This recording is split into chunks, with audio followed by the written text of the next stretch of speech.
The laughter cut through me like a blade. It wasn't the polite chuckle of colleagues, not the nervous kind people give in meetings when they don't know what else to do.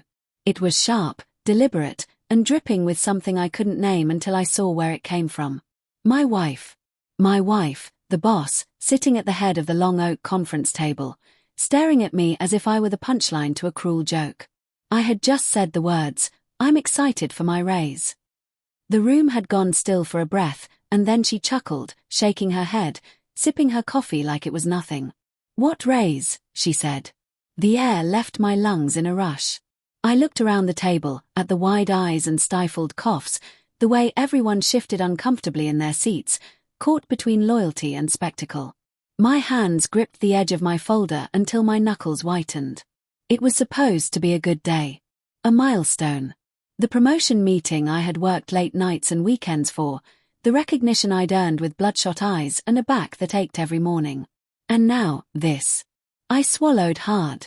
We talked about it, I said, forcing calm into my voice. Last month. You said. But she cut me off with a flick of her hand. David, don't embarrass yourself. Embarrass myself. The words rang in my ears like church bells. I barely heard the rest of the meeting. My co-workers spoke in muted tones, avoided looking at me, shuffled papers as though the sound could drown out the tension. My wife moved on effortlessly, running through projections and charts, her voice crisp and confident. Not once did she glance at me again. When it was over, I didn't wait for small talk. I left the room, my chest hollow, my mind racing. She followed me into the hall. "David," she called, her heels clicking against the marble. I turned, my voice low and tight. "What the hell was that?" She sighed, as if I were being unreasonable. "It wasn't the time or place.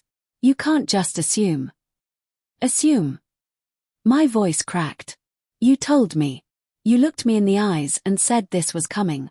I've been killing myself, waiting for this moment, and you—" I stopped, my throat closing.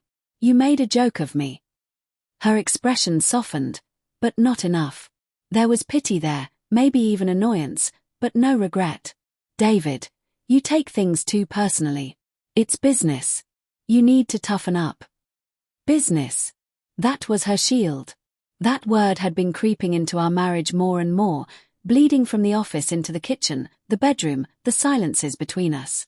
Business was why she missed dinners, why she checked her phone instead of asking about my day, why her kisses felt like obligations instead of desires. That night, lying awake beside her as she scrolled on her phone, the scene replayed in my head again and again. The chuckle. The way her eyes glinted. The way everyone else looked at me, not as a colleague, not as her husband, but as a fool. I started noticing other things. How she smiled too long at Mark, the senior analyst who hung around her door. How she adjusted her blouse when Ethan from finance stopped by. The whispers that died when I entered a room. I told myself it was paranoia, fueled by the humiliation. But the seed was planted, and it grew fast. One evening, while she showered, her phone buzzed on the nightstand. A message lit the screen. "Same time tomorrow. I'll bring the wine." The name was saved as Melissa. But the words weren't from a woman. My chest tightened. My hand trembled as I scrolled, seeing thread after thread of messages, hidden behind a feminine name.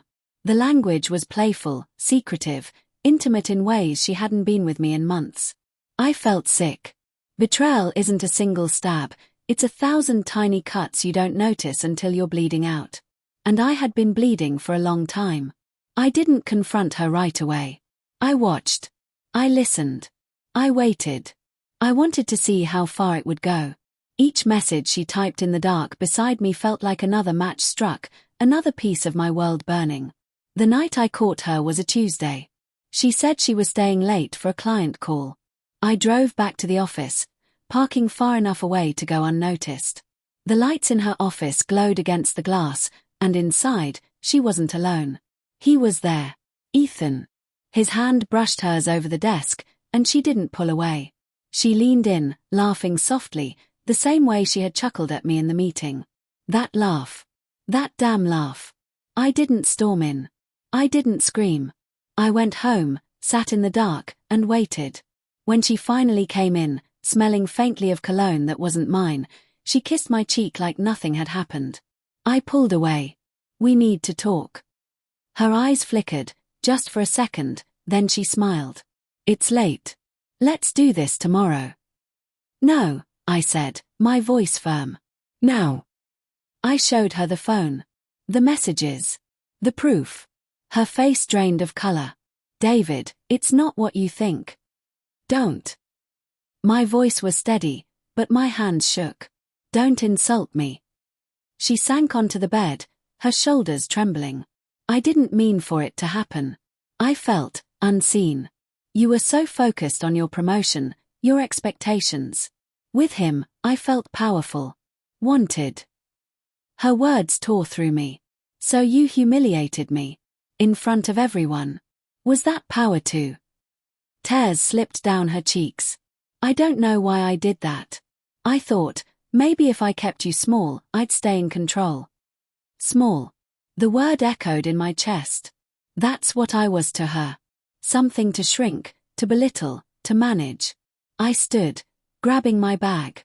She reached for me, but I stepped back. "You may be the boss at work," I said, my voice low, shaking with anger and clarity. "But you don't get to run my life anymore." Her sobs followed me as I walked out the door. The next morning, I walked into the office, head high. People looked at me with curiosity, maybe even pity, but I didn't care. I had my resignation letter in hand. I slid it onto her desk without a word. She looked up at me, her eyes red, her lips trembling. "David, please." I leaned down, just enough for only her to hear. "You laughed at me once. You won't get the chance again." Then I left. And for the first time in months, I felt tall.